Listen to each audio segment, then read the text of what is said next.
noticed, I am not Adam LaGrave. Adam is out on special assignment today battling Dr. Badleak, so watch out for him. He will return, but today you have two special guest hosts. Soon you'll be meeting Marty Weigert, our brass repair specialist, and I am Chris Feltz, the woodwind repair specialist here.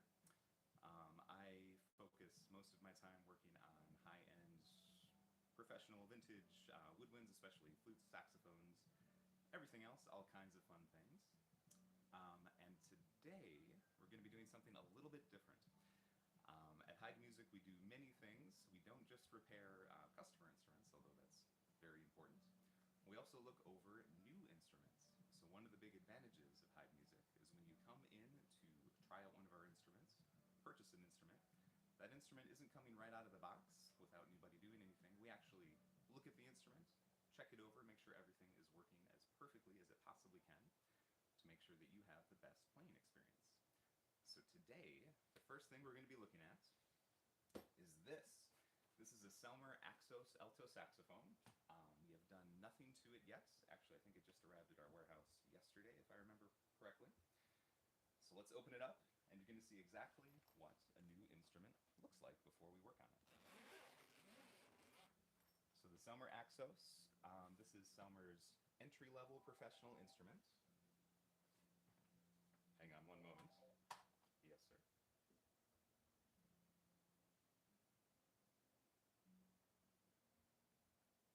Audio is super weak.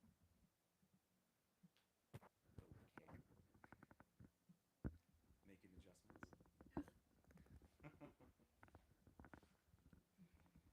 Sounds good. Oh my awful phone. Sorry, folks. Sorry.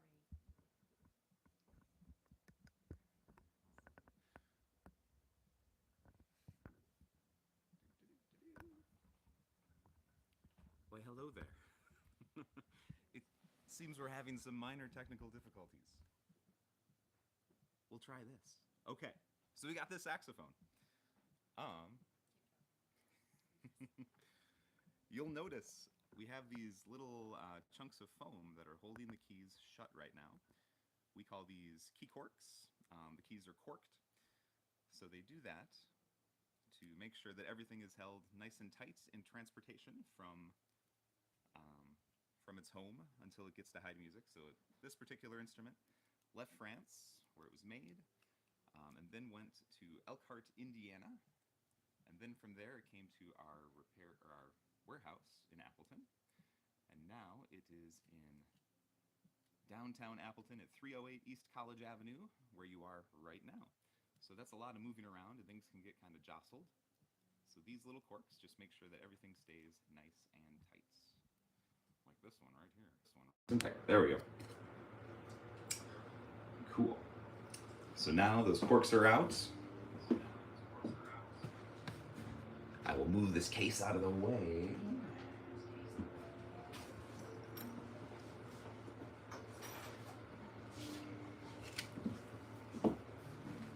And we have this beautiful Selmer Axos alto saxophone. We should also get the neck, I suppose. There we go. So this is our first look. When we first take an instrument out of the case, I like to just kind of run my fingers over the keys, see if anything feels a little bit strange, like if a spring is too heavy, if a key doesn't seem to be moving as smoothly as it should. And things are feeling pretty good here. Selmer keys are usually pretty tight, the springs are a little bit heavier, which is kind of nice. It gives you that immediate feel. The key bounces back really fast. And these feel exactly like I'd expect. Then we take out our lightsaber, our leak light, to see what we have here. So we're looking for leaks or anything that is less than ideal. So we'll check out those bell keys first. Low B key looks pretty nice. We want to see that light completely disappear when we close the keys. And those are working pretty well. Let's check the backs too. You may notice, so I would always be in the comments when Adam was doing his live streams. And, you know, he had that sax stand. He was really excited about that sax stand. It's new, by the way, that sax stand. It's new. I've never really used one of those. I got used to working on instruments just like this on the bench top. So that's usually how I do things. One of the cool things about band instrument repair is there's not really one right way or one wrong way to do something, but there are many right ways to do it. So different technicians will use different techniques to get to the same end result.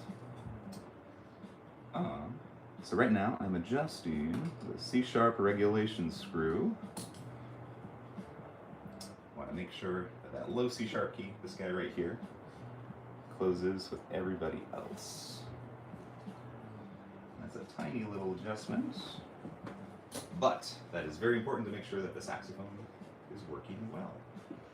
I'm gonna set this down.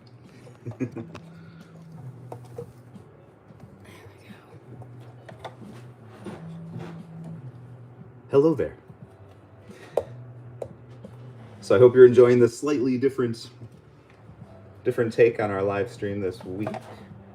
It's all very exciting for everybody. And, okay, I believe I'm contractually obligated to say, my friends, do you see what we have here? See that little spot where the light is shining through on the back of the pad? I can't see your responses, so I can only assume that you see that we have a leak. And what do we do when we have a leak? What do we say? All kinds of things. I bet there's just wild amounts of things being written right now in the comment section. Yes. Yes. Bad leak, go away.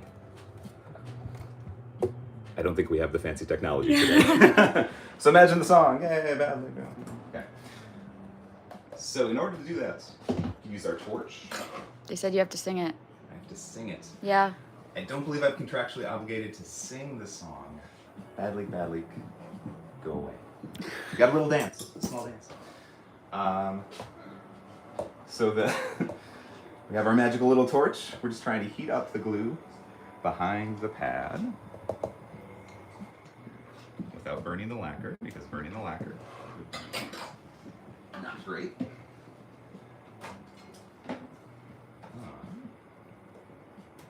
And we're just floating the pad, moving it back just a tiny little bit. Seth says good morning. Good morning, Seth. Welcome.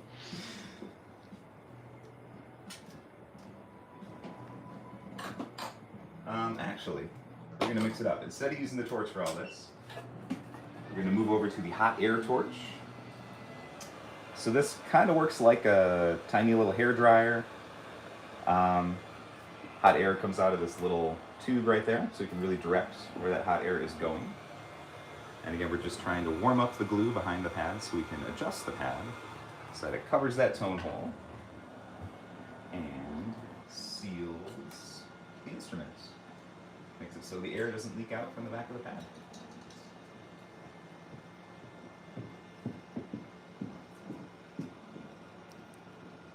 So I'm just using a pad slip now to kind of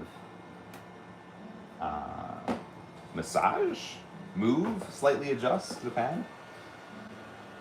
Those tiny little movements make a really big change in how the instrument performs, how that pad seals. Adam called you a gem. Aw. Thanks, Adam. Wait, the Adam? The Adam. The original Grime Stopper? I'm honored that he's tuning in.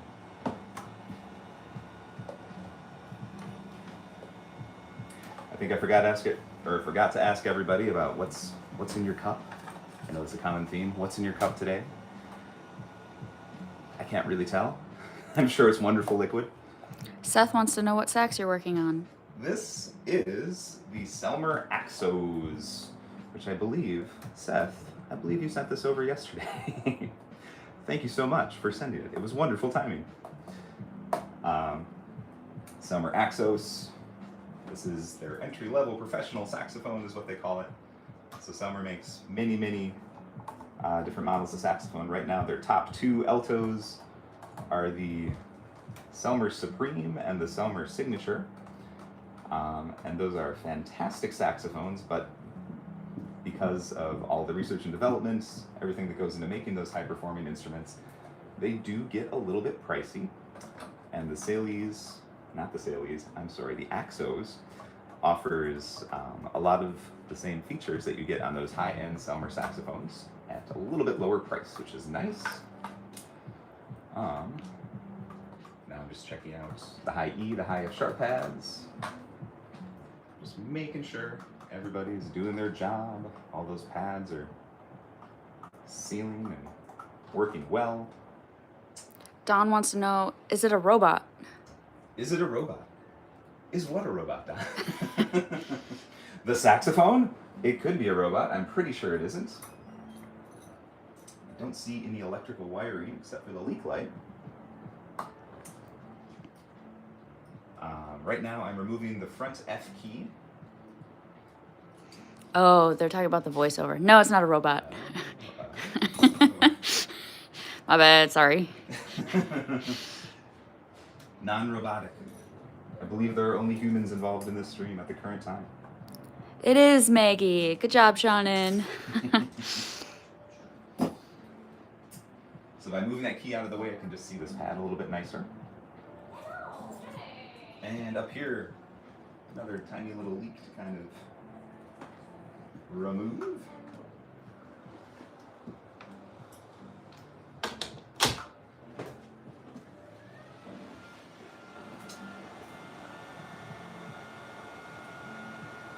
Yeah, so today you are in, or the stream is happening from Heid Music, Appleton, 308 East College Avenue, right next to Lawrence University. Heid Music has been in downtown Appleton for, I think it's 77 years? I think back in 1948, if I remember right. We were a few more blocks that way, over on West College. So we've been in downtown Appleton for forever. And we have different locations scattered throughout the state. Where at? Where at? So we have Green Bay, Oshkosh, Stevens Point, Madison, Appleton. We have our warehouse location, and of course online at heidmusic.com. Whoa. Oof. Crazy. Heid Music's everywhere. And Heid Music is traveling to your school, most likely, with our different road reps if you're in Wisconsin or parts of Upper Michigan.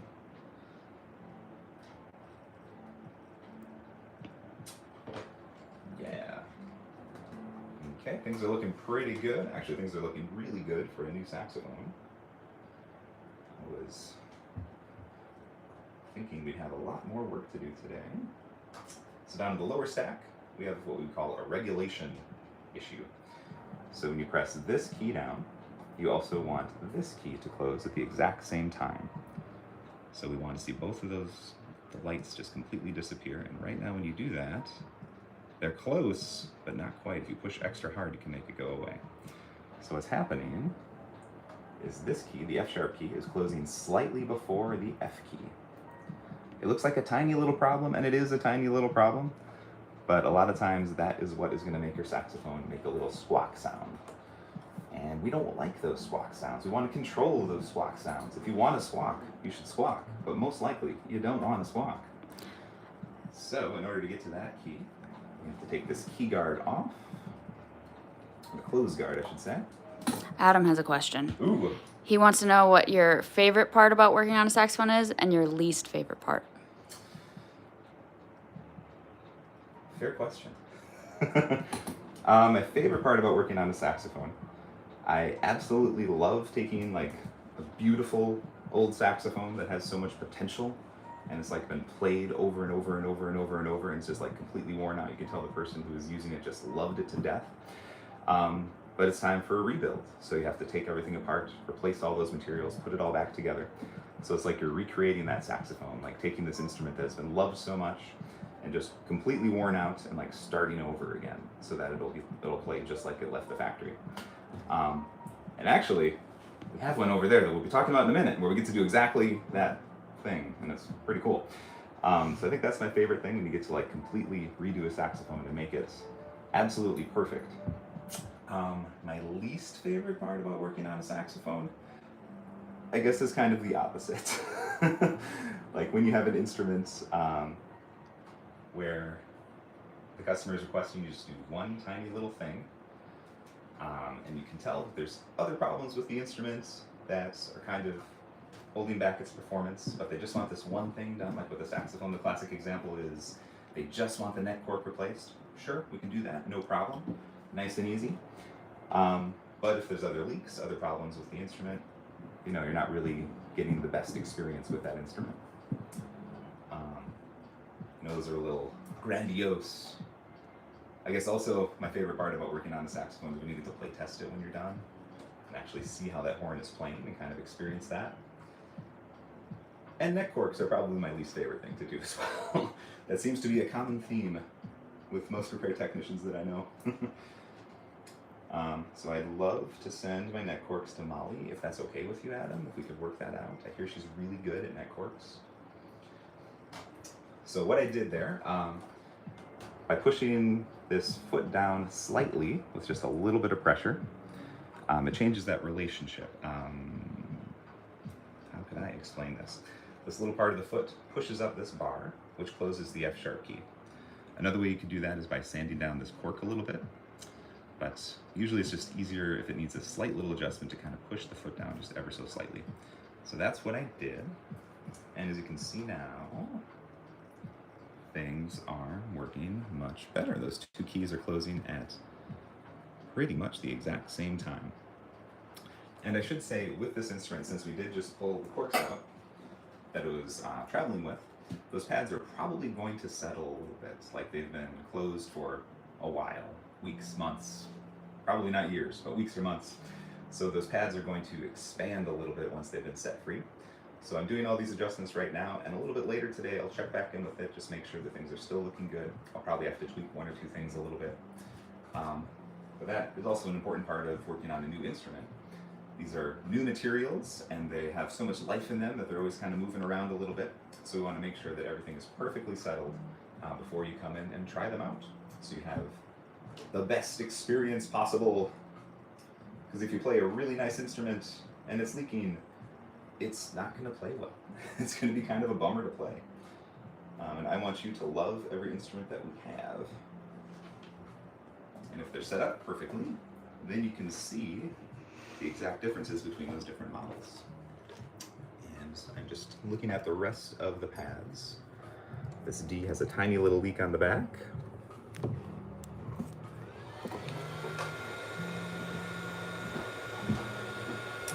So we're going to bad leak, go away, the leak. I'm sure that's the wrong way to say it. But we're taking care of that leak. Okay.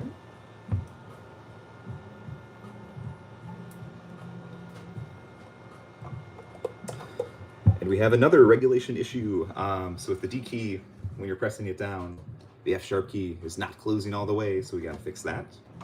So we're actually going in the opposite direction now. Instead of pushing that key down, we have to pull it up a little bit. Or we could also put more material back there, like a little bit thicker cork. That would also be an option. I'm not singing it, Leah. Sorry. Uh-oh. Sadly, we are not taking vocal requests at this time. But next time when Adam's here, make sure to get those requests in. I'm sure he'll take care of all of them. Maybe Marty, when you see him soon. Marty loves to sing. Actually, Marty is an amazing piano and organist. You know, what instruments do you play, Chris? Oh, well, thank you for asking. I just happen to play this instrument. The saxophone is my primary musical instrument. I also play some flutes, some clarinets. But let's see, I play saxophone in a bunch of different bands. I also teach saxophone lessons here. I went to college for music, UW Oshkosh, Hail Titans. And I studied musical, what did I do? I was music business and music recording technology were my majors, and I stuck around for a very long time. I think it was 6 or 7 years. Got to practice a lot. And actually, while I was in school there was this class offered called what's it, like musical instrument maintenance. Like it was a course designed for band directors, but anybody could take it.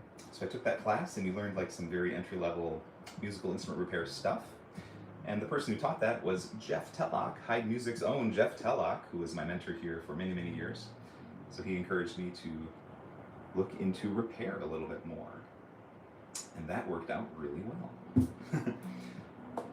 So I guess my own little journey here to Heid Music. After finishing my time at UW Oshkosh, I came to Heid Music actually to finish my, I think an internship or a practicum was part of the requirement. So I did that here at Heid Music in the repair department. And then they recommended that I go to Red Wing, Minnesota, where they have a tech school that I can never remember the name of. It's like Southeast Tech something. Actually, it's on the diploma right over there. It's the tech school in Red Wing. Where is it at? It is, there we go, Minnesota State College Southeast Technical. Got it. There's the proof. I went to school. So that's like a 9-month tech school program.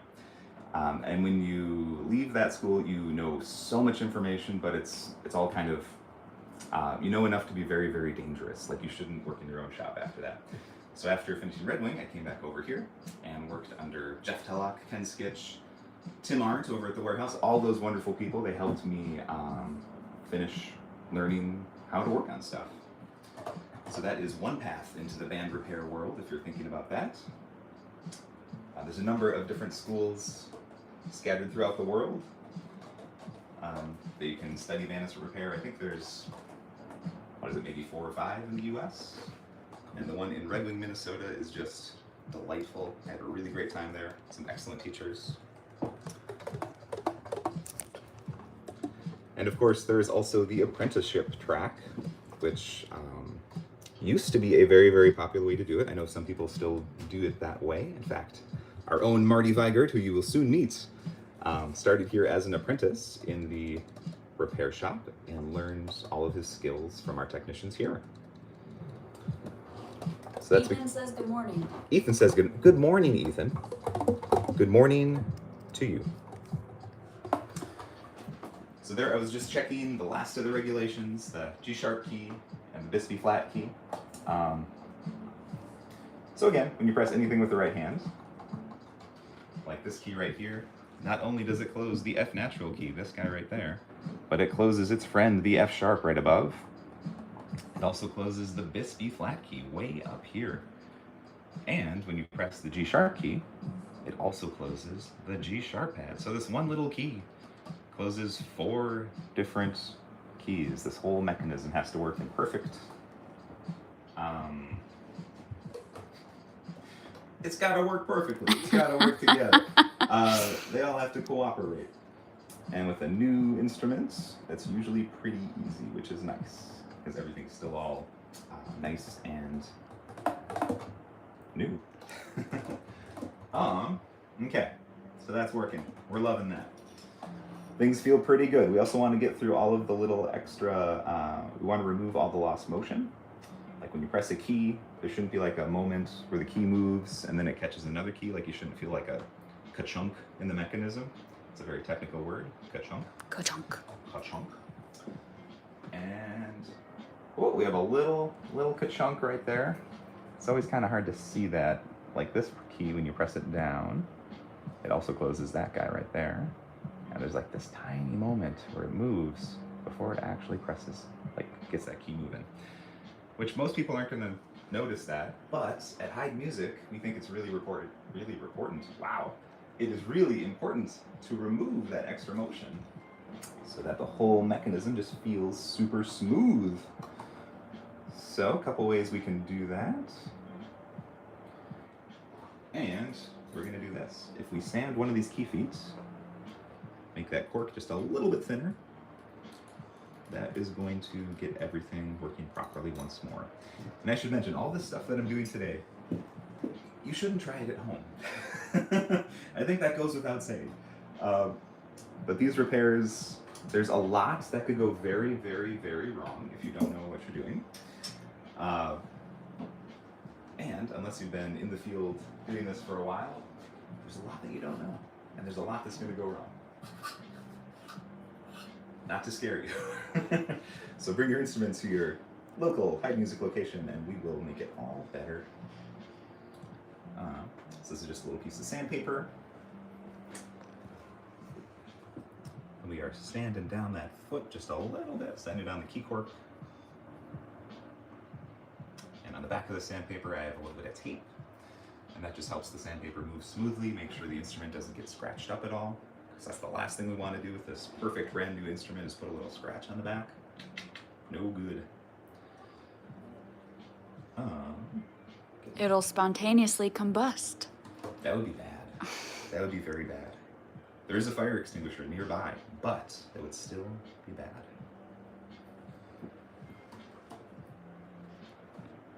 And presto changeo rearrangeo, the ka-chunk is gone.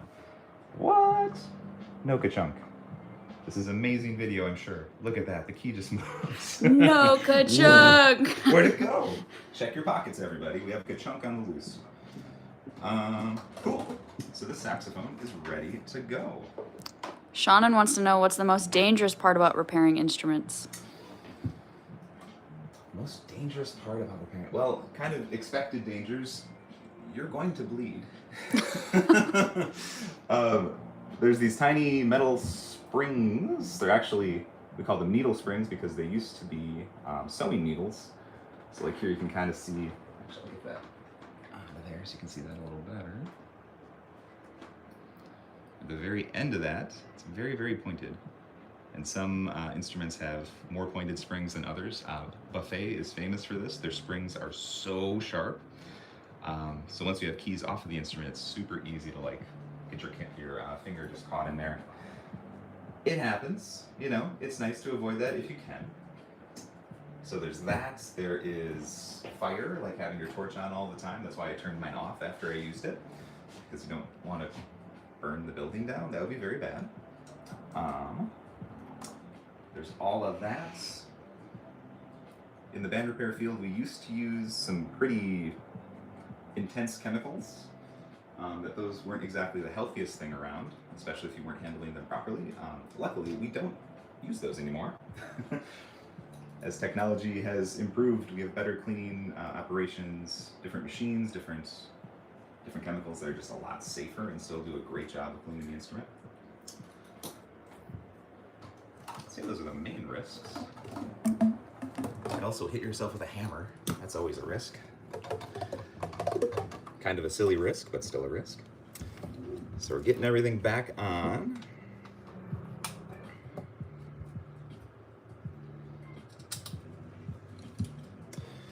At the end of a repair, it is important to double check your bench and make sure you don't have any extra parts.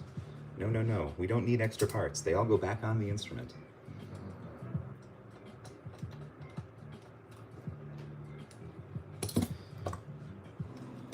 So now we're getting that front F back on. That's a phone call that is really uncomfortable to make. I've only had to do that a few times in my life. Calling the customer and being like, oh, by the way, part of your horn is still here. That sometimes happens with this guy, the closed guard, because it doesn't really, the instrument's gonna play fine without a closed guard. It's just there as a preventative measure so you don't, like these keys can get caught in your clothing when you're playing it. So every once in a while, that key guard just goes missing. I mean, I've heard it goes missing. That would never happen to me. Never, never, never. I read about it once. A friend of mine told me about that.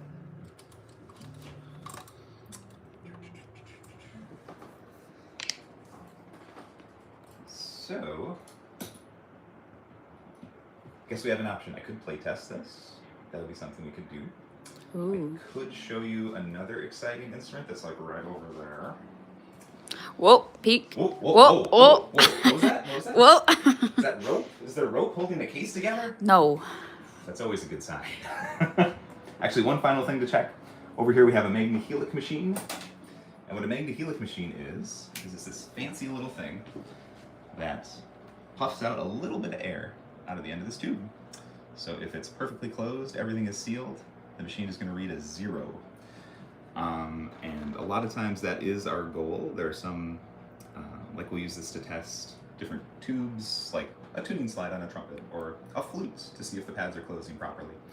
And depending on what you're working on, we're looking like there's different goals to have. Here I want to test the saxophone neck to make sure that that little pad up there is sealing perfectly, and to make sure the solder joint right here, because these are actually 2 separate parts, you want to make sure that this is perfectly sealed, and also the solder joint right there that's holding on that octave pip. So there's a lot of different places where this instrument could fail, and this is a really good way to see quickly if it's perfect. So if we look at the Magni-Helix machine, we're putting that last little stopper in. Oh no. Oh, That's no. not great. Oh no. That's not what I was expecting. Let's see, let's make sure. Okay, so this one just pulled out a little bit. There, it is a perfect 0. Whew. Okay. That was a close one. Wow. That could have been terrifying. Dangerous. Dangerous. But oftentimes when that happens, that just means that maybe there's a tiny tear in this pad that we can't see. Or actually yesterday I was working on a saxophone where this is the neck tenon that goes into the body of the instrument. There was a little gap of solder, so the air was just like rushing out of there, which that's the kind of leak that you can't really see, and if you play the instrument you just think that it plays really poorly, like maybe it's just a bad instrument, when in actuality it's just a little leak right there in the neck. People want you to do both, so they want you to play and then also show. Okay, well, we'll get going here. Let's see if I pull out a reed that is decent. I think this one's good.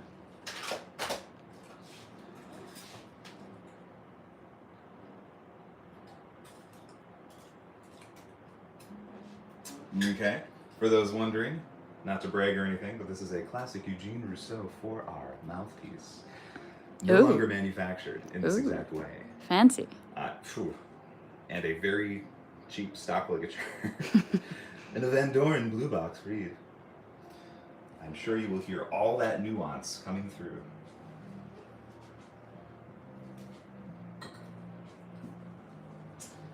And yet one more thing to test. Oh, actually that neck fit is not great. Okay, we'll fix that quick. So, usually when that happens, it means that there is a little bit of either tarnish or some sort of accumulation, maybe manufacturing debris, something that is just not allowing everything to move together smoothly. So what I just put on the neck is a little bit of paraffin wax. And paraffin wax, it's used in canning. I think it's used in candle making, question mark. So you rub a little of that on the tenon, and you'll notice it's collecting all of this junk. And all of that stuff is going to make it harder to push in your neck. So we got the gunk collected, and then we're using denatured alcohol or rubbing alcohol would work, and you just clean that right off. You need to be very careful that you don't get that alcohol on the finish of the instrument. Depending on what type of lacquer is used on the instrument, what type of finish, it can actually damage the lacquer, so you don't want to do that.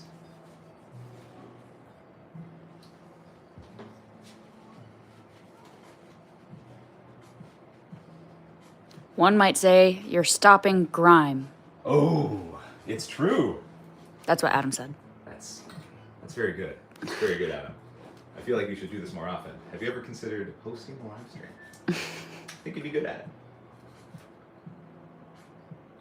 it. Okay, so now everything is moving much more smoothly. It's still a snug fit, but it's not crazy snug. It doesn't require the strength of like some sort of bodybuilder. Okay. One final thing to check. We want this little gap back here. There's always one more final thing to check. We want a small gap between where this key moves and the neck key moves. And you'll see there's a tiny little amount of movement there. That is good. If we don't have that, that means this key is being held open and is going to leak all the time. And that's no fun. Adam is requesting Pink Pony Club. Pink Pony Club.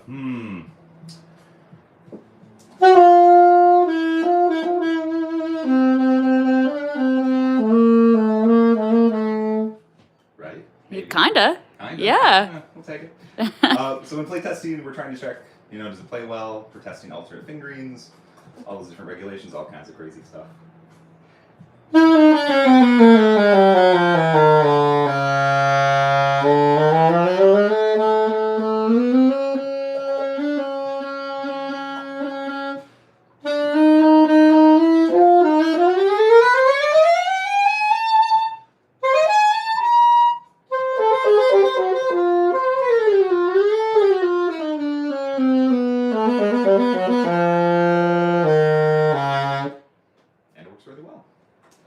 This is a delightful saxophone that I'm sure someone is going to love, the Selmer Axos.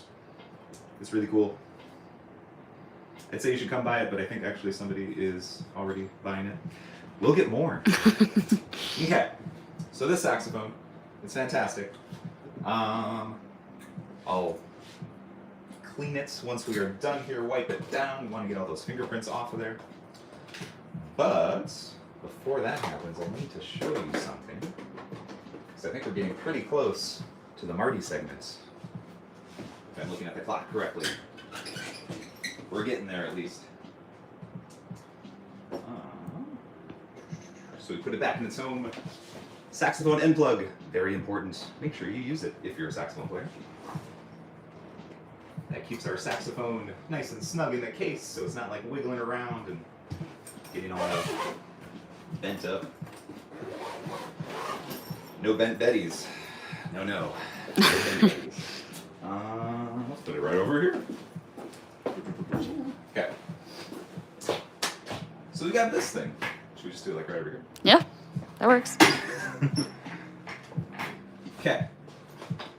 So what do we have here? We have a beautiful brown leather case that has seen better days, being held together with a rope,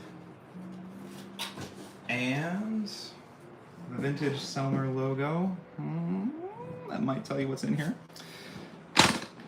Oh boy. Latches still work. Okay, get ready. I hope you're all sitting down. Removable lid. This is a 1959 Selmer Mark VI alto saxophone. This is the original lacquer. It is in impeccable shape. The only real wear on this whole instrument is right here. You can see, I'm imagining that's from an old saxophone stand.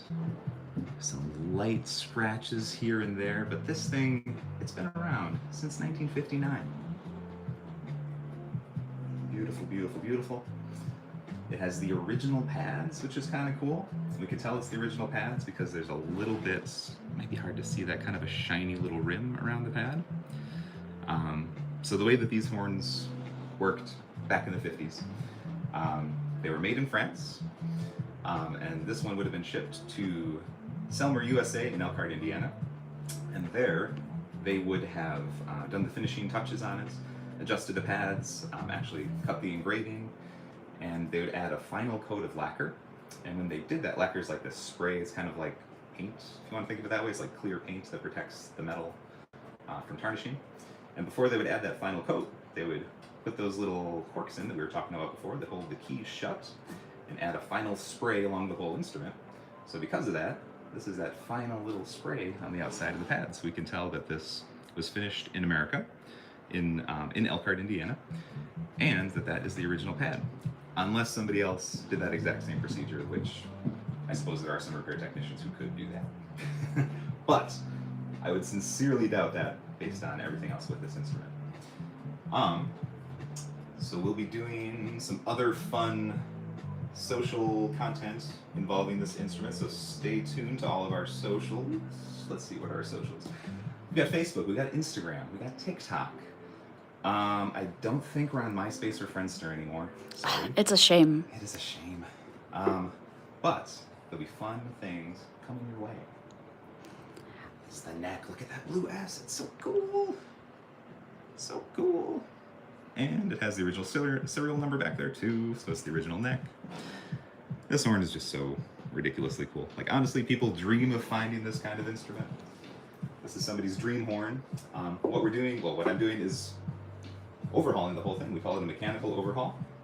And that is where everything is completely disassembled, everything is cleaned, the old materials are removed, the old pads, the old corks, the old felts.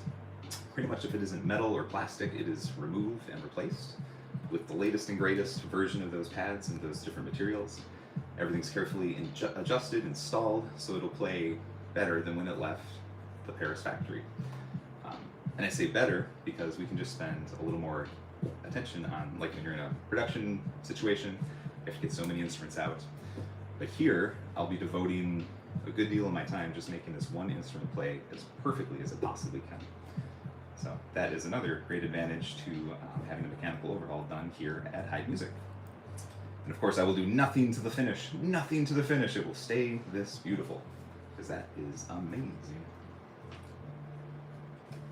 And there's also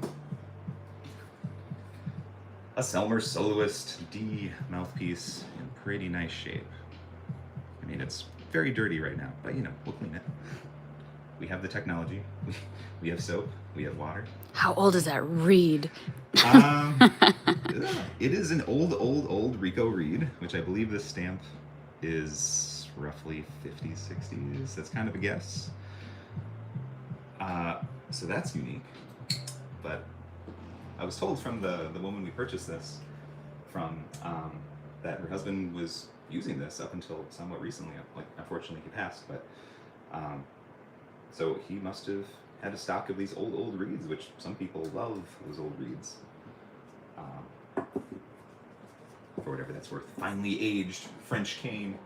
So the saxophone's very special. We'll be giving it the full mechanical overhaul treatment. And we'll be showing you some of that in future content. Is it time?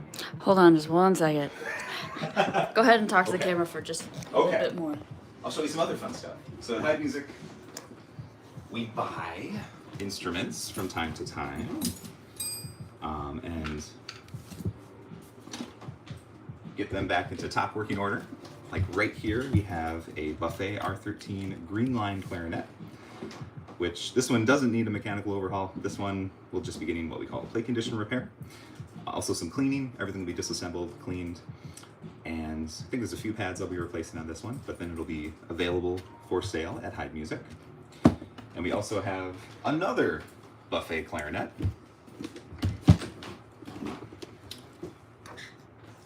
This one is an R13 Prestige.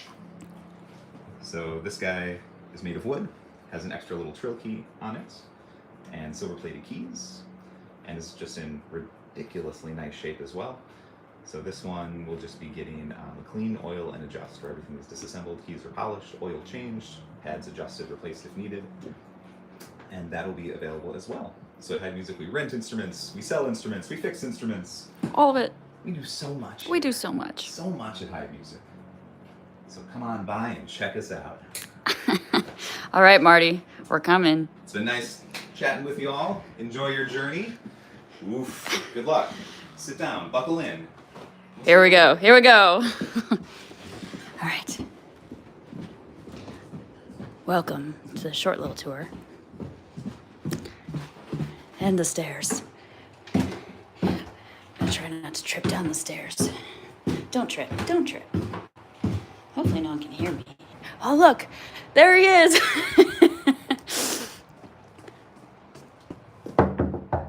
Hello. Hello. Come on in. This is the basement shop where all of our brass work happens. We have ultrasonic tank. We have our flush tank over there. We have a giant vise that's bolted to the floor. We can do all our heavy dent work. We have a silver plating, electroplating setup over in the corner. We can do copper, nickel, and silver plating. The only thing stopping us from doing gold plating is a big chunk of gold, which is outrageously expensive, as you can imagine. This is where I live, in the basement. You live here? I do. Sometimes I sleep under the No, I'm just kidding. What should we start with? I have a big tuba with a crunched bell. I have a trumpet that needs a flush. I have a trombone that needs some soldering. We could start with any one of those. What do you want to do? Let's do some tuba dents. Woo! Because those are always fun. Tuba. Tubas are like my favorite thing to work on because kids like to crunch them up. Ooh, yeah. And then it's super satisfying to uncrunch them. Uncrunch. Decrunch. And any stress in your life can be fixed by working on tuba dents. So first, as you can see, the whole front of the rim is tipping down, it's bent, so we just have to kind of straighten that out. And a lot of times you can do it just by hand pretty well because it's not the most solid thing in the world, which is why they get crunched up pretty well.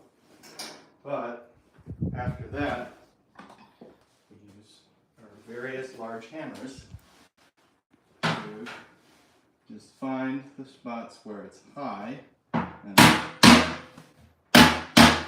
pound them back down.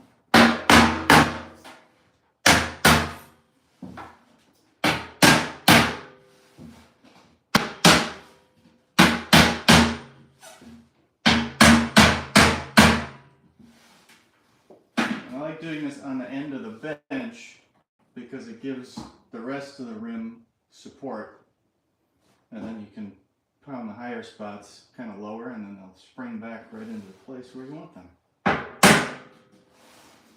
So we just go around the rim doing that, getting it mostly straight because a lot of the crumpling that's on the bell flare is keeping it from being perfectly straight.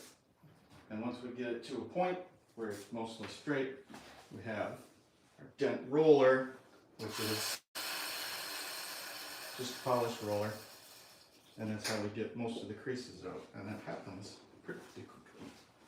So I like to start on the inside of the bell. Some people start on the outside of the bell, but we just start rolling on some of the larger creases.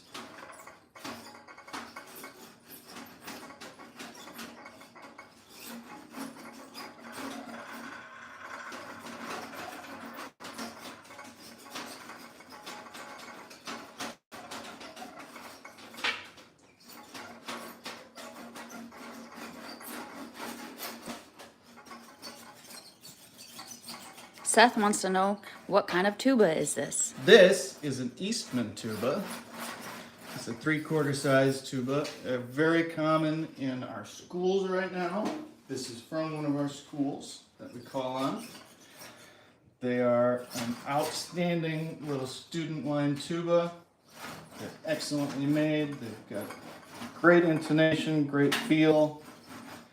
The 3/4 size makes it perfect for a smaller person because it comes in a smaller package. You're not working with some 6th grader that's got a giant tuba. It's a nice little tuba. I very much like them. They play great. But unfortunately, as you can imagine, middle schoolers sometimes aren't the nicest people to tubas. But we can fix that. Well, we can fix the tuba. There's not much we can do about middle schoolers. Adam wants to know, what's your favorite and least favorite thing about working on brass? My favorite thing is tuba dents. I love tuba dents. I don't know why. It's just kind of satisfying to have them all. You know, you can do a kind of a short amount of work and have a huge impact on the way the tuba looks and how it plays. And just my least favorite thing is silver polishing.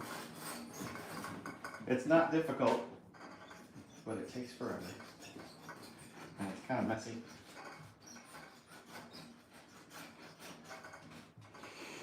So if anyone wants to come volunteer to polish silver for me, Adam says, send it to Molly. send it to Molly. Perfect. Take you up on that. All right, so after doing that, we've got kind of the bulk of the inside and the outside creases kind of taken care of.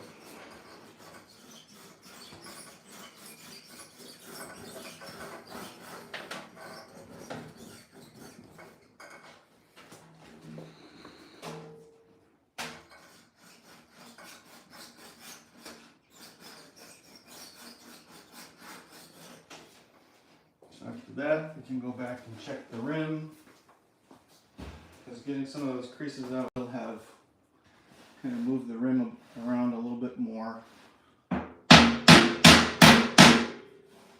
So we just look for more high spots, tap it back down.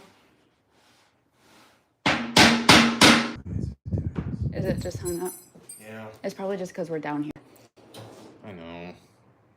Maybe turn off Wi-Fi, see if your phone signal is better. Oh, there you are. You're back. Wow, maybe that spot standing there is just bad. Because now you're back. We're back. We're back. Yay. Technical difficulties. So sorry if it goes out again.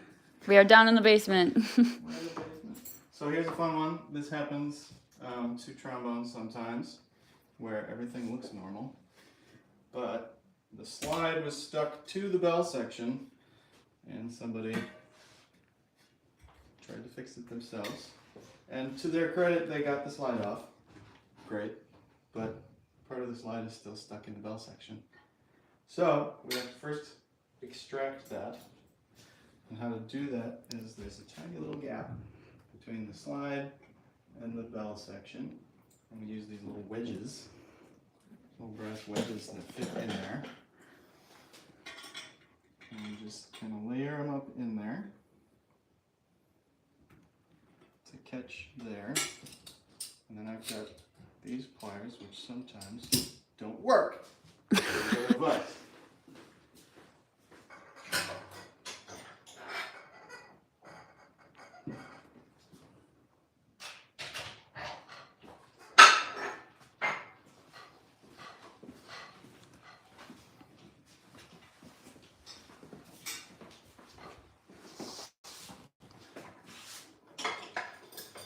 so the wedges are in there now, and they're opposing each other, so as we tighten the vise and bring the wedges closer to each other, they will make the space larger and pop the tendon out. Nice. Usually it's less exciting than that, but sometimes there's a lot of tension built up in the little tendon. So then,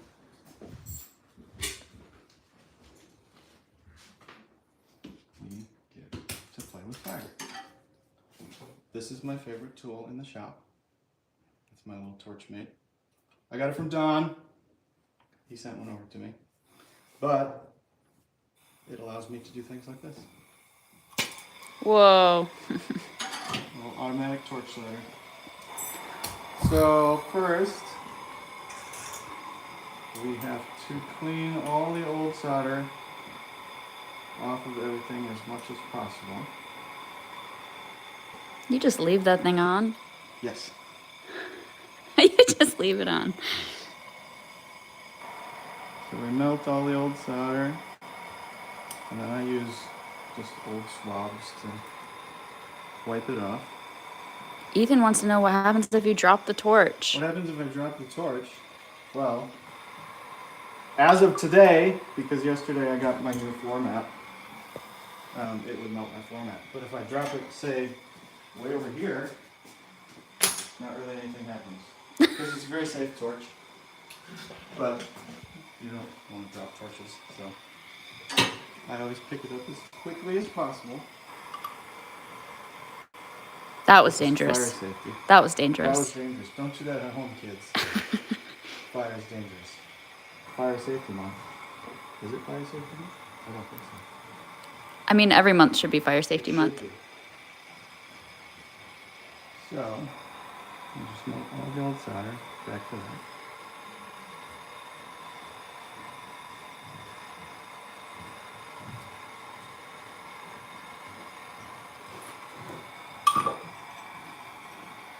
That's really hot, so I'm not going to touch it. I'm not gonna touch it. I'm not gonna touch it. You're not gonna touch it. You're not gonna touch it. Not touch it.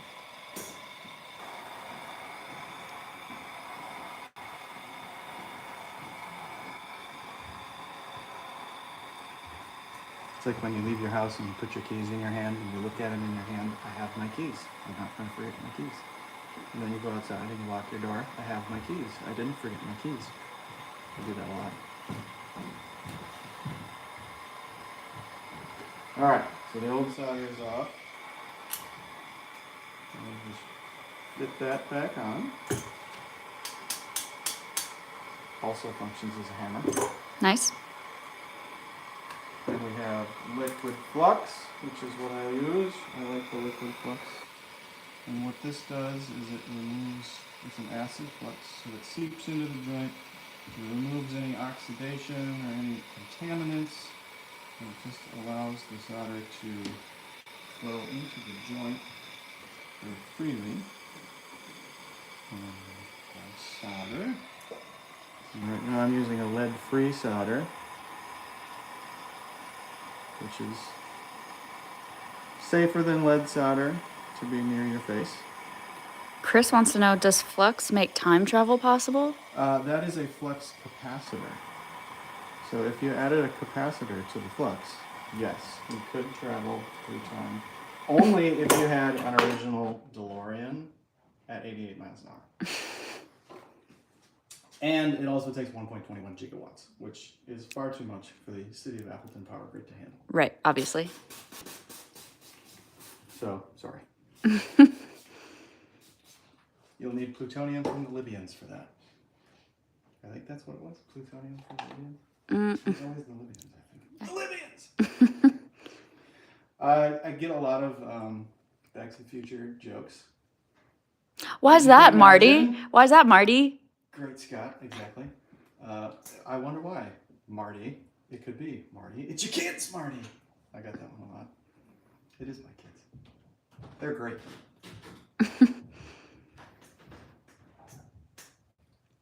And there we go. One soldered slide tenon. Back on there. High five again. Nice. So after this, we'll clean it up. We'll send the whole thing through the ultrasonic tank. And we'll get it cleaned up, buffed up, and sent back. So somebody can play trombone again. Nice. Because trombone's the best. Is it? It is. Scientifically proven. Trombone is the best. Chris doesn't think so. But I did have my chat. I got my chat up. I got it zoomed in so I can see it from like across the room. All right. So next, I have a trumpet to flush. Well, I suppose I also have a trombone to flush. But I didn't plan on that. So we're just going to put it over here. So I've already taken this apart. This is a trumpet that we rent. I've taken it apart. I like to take all the pistons apart and everything. So all the valve guides, springs, valve stems all come off because sometimes those are made of aluminum, which these are. And you can see after a while, aluminum and brass kind of reacts and gets really crusty and grainy. And then they get stuck. And nobody likes valve stems to get stuck. So I take them off. But then, our first step in our flush process, after taking everything apart, is I put all the slides into our descaling solution. So everything goes in a basket. I don't know why I said it like that. A basket. A basket. Basket. This, and we go over to our buckets of chemicals. And the first one we go into is called power brass. I have to say it like that, contractually. Power brass. Power So it brass. just goes in there. But what this does is it'll get kind of the most of the hard scale off. It'll get the crust off. It's not as exciting on video. You can make it I exciting. could make it exciting. No, that's pretty much it. But that's kind of as long as you need to do. Just like a minute tops is all that needs to go. And then we go in, since it is kind of a strong acid, we take it into our neutralizing solution, which is just baking soda and water, because science. And then we dump that in there. And that needs even less time because all we're doing is neutralizing the acids. So it doesn't take very long. And then we go over here. This one might be exciting because there will be a lot of acid left in the bucket, which might fizz because science. I mean, it's kind of exciting. I think it's exciting. It's the same thing that happens with, baking soda and vinegar. It's just a chemical reaction to neutralize the acids, which creates carbon dioxide, which is what the fizzing is. It's carbon dioxide. Fun fact, I think. I could be wrong, but when you're doing baking soda and vinegar, while you're cleaning solutions, you're really just creating water and carbon dioxide, I think, which is kind of interesting. I found that out because everyone's like, baking soda and vinegar, baking soda and vinegar, baking soda and vinegar.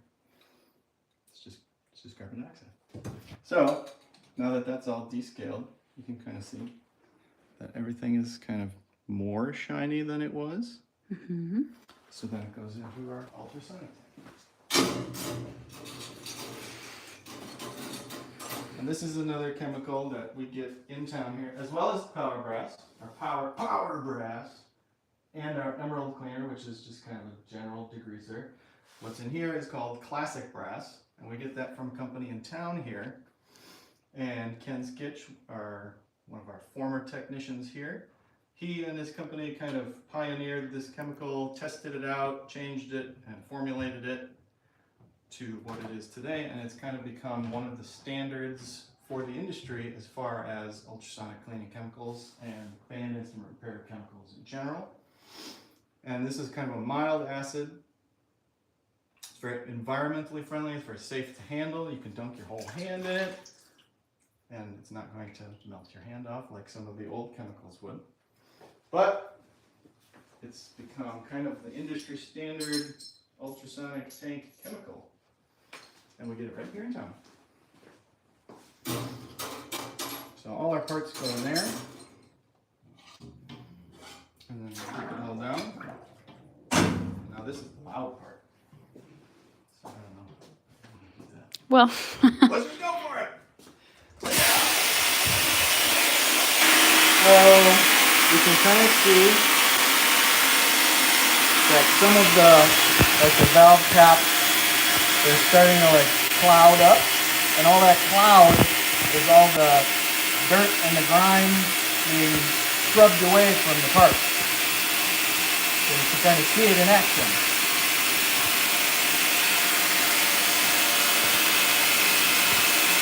This is where we hit the time lapse. This is where we hit the time lapse button when things go really fast, right?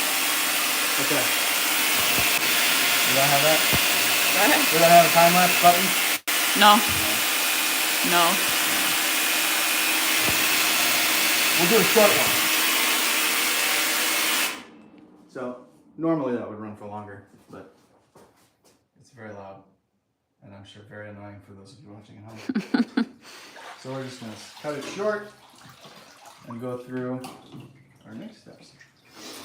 Next, we take everything out. There it is. I thought I was missing one for a second. And we go to our flush tank.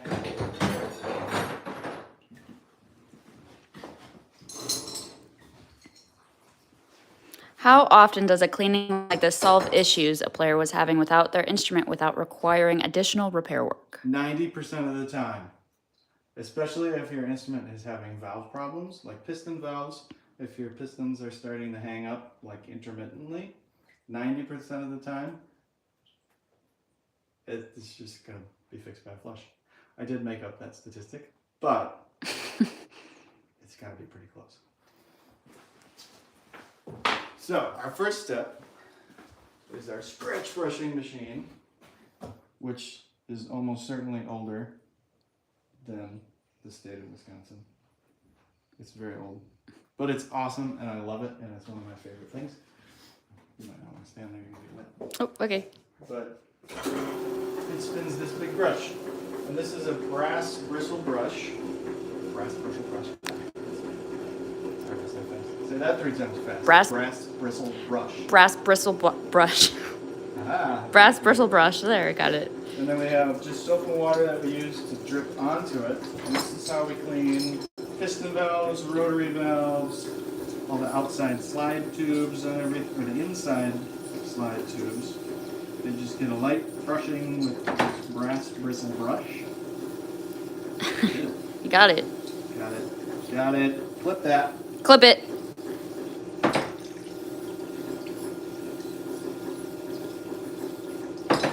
So you can see like this still has a lot of the scratching and the red kind of corrosion marks on it. You can see that after we get in here.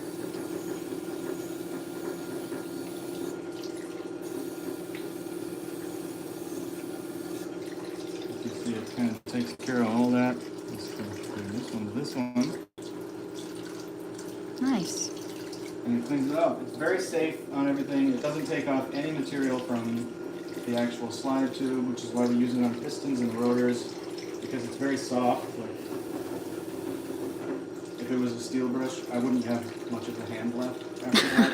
So it's very soft. It doesn't take away material. It just takes away that last little bit of grit or grime on the surface. We can start over as close to brand spanking new as possible.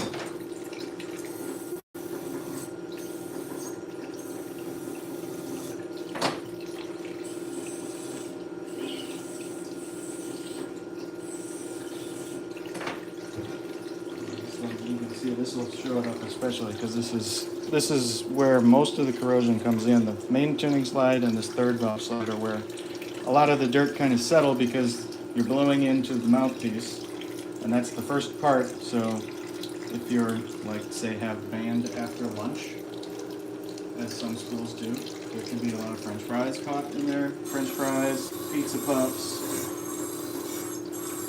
whatever else was for lunch that week.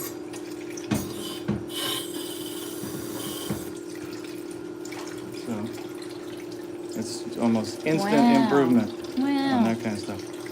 And especially that third valve slide is important to get nice and clean and working smoothly because trumpet players will often use that to tune certain valve combinations and pull the slide out, pull it in to make certain combinations play more in tune.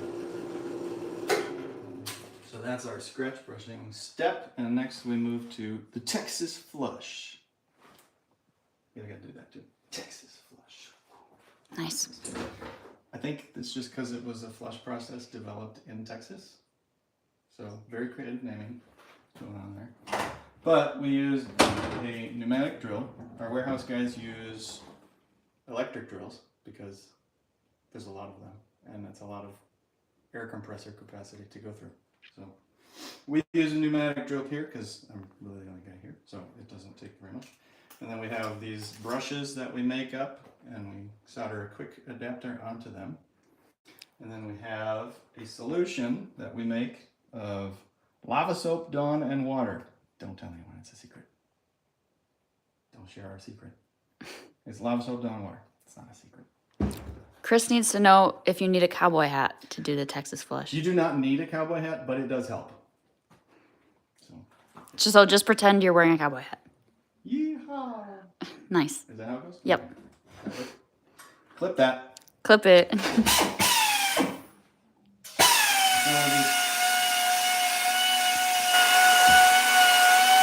This is not a loud part. Sorry.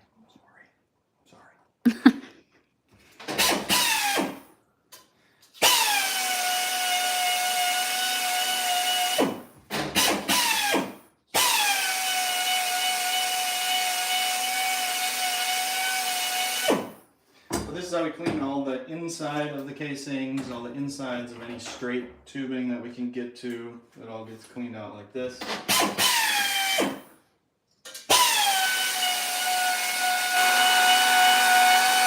The lava soap has pumice in it, which is why people use it for like greasy hands and stuff. It has grit. It'll kind of do a lot more scrubbing. So if you can see like down in here, there's still kind of some gritty green stuff in the inner tube here.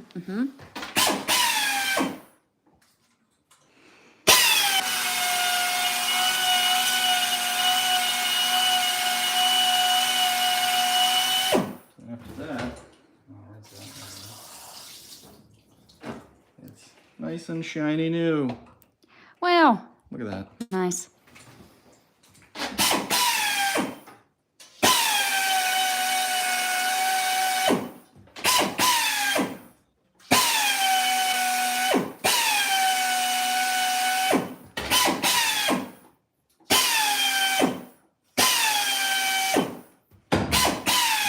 We get all our slide tubes here.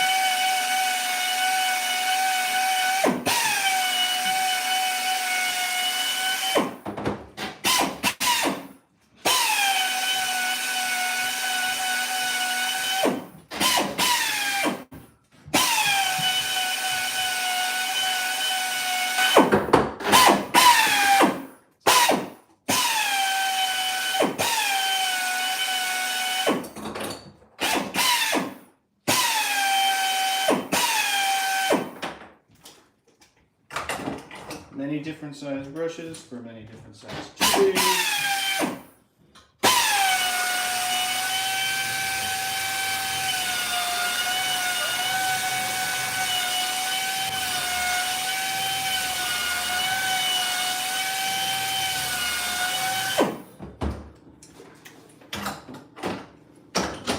Ta-da. And everything gets good rinse.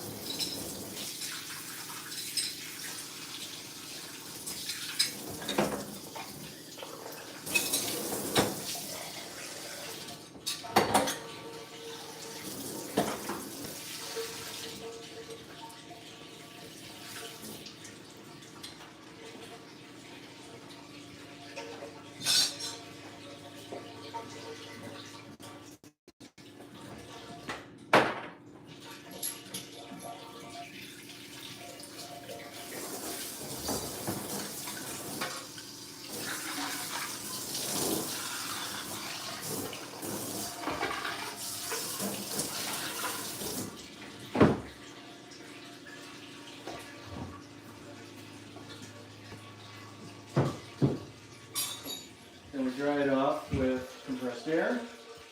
We grease all the slides, well, none of the valves, because we leave them dry. We leave our valves dry when we do a flush because if the instrument does sit for any amount of times, the valve oil might evaporate away and then it could leave like kind of a crusty residue. So we leave them all dry so that the player can oil their own valves with whatever they want to oil. That's that. That's the flush. Nice. What else do we got? I won't dry it off because that's like the loudest part. Right. So that will be horribly loud. Terrible for everybody involved. But I'm kind of tired of that. We're probably getting close. Are you close? 9:54. Oh, man, we are getting close. So Yeah. that's it. Yeah. Were there like any other questions? I've not gotten any other questions. People are just enamored. and wrapped. Right. Now's The your brass chance. Cleaning process. Now's your chance. Ask your questions. What brass questions do we have? Coffee. What are you drinking? I'm drinking Cameron's coffee. Nice. What flavor? Scandinavian blend. Nice. It's good stuff. I lied. My favorite tool is not the little Torchmate. My favorite tool is right over there. It's my little shop coffee maker. Nice. Necessary in any shop. What kind of valve oil do you like? I like J. Meinl-Schmidt valve oil. We've started carrying it recently after we couldn't get Appleton for the longest time. But we used Meinl-Schmidt in the shop. I've got all my little shop bottles of it. The Meinl-Schmidt stuff comes in bottles, looks like that. But it is excellent. It's a synthetic valve oil. It's stable down in the cold. It's stable when it's hot, which means all the marching band folks, your valves won't freeze up when you get to cold season. It's compatible with pretty much any other valve oil out there. It won't gum up when it gets mixed. It uses the same numbering system as the Hetman stuff, so it's pretty comparable to that. And I just like it. It comes in giant bottles, which I just found out, which I feel like these all came in and I felt like I was gonna open it up and there was gonna be like dinosaur DNA inside. Like it's very very interesting. What made you want to get into brass repair? What made me? I went to UWO with Chris Feltz for a time, and I was a trombone performance major, and I had always kind of taken things apart and put them back together. Just in general, like McDonald's toys. My parents still have like all our old McDonald's Happy Meal toys, and they've all just been taken apart because I would just take them apart. So that, and then getting into brass repair. I played the trombone, so it was kind of a logical step for me to get into brass repair. A lot of people start with brass repair just because the flushing part gets you really comfortable with taking things apart, putting them back together, getting all the things working like they should. And like Chris said, I did the apprentice program here, so when I was in college, I got hired on as the summer flush guy, and just pestered Ken and Jeff, our old technicians, until they started teaching me stuff, and I just kind of never left. Nice. And now I'm here. And now you're here. And I do all the brass stuff downtown. Cool. All right. Is that it? I think that might be it. Okay, bye. Tell people where they can watch the stream. You can watch the stream on our YouTube channel, Heid Music. Every Thursday? Every Thursday, At 8:30 till 10. You can find all of your musical needs at any of our 5 Heid Music locations or heidmusic.com. Yep. Good job. Yeah. Okay, wave goodbye. Okay, bye. Bye. Everyone have a good rest of your day and week. Have a good weekend. I don't know how to stop it. Okay, we'll figure this out together. Maybe that. Yep. There we go. Bye.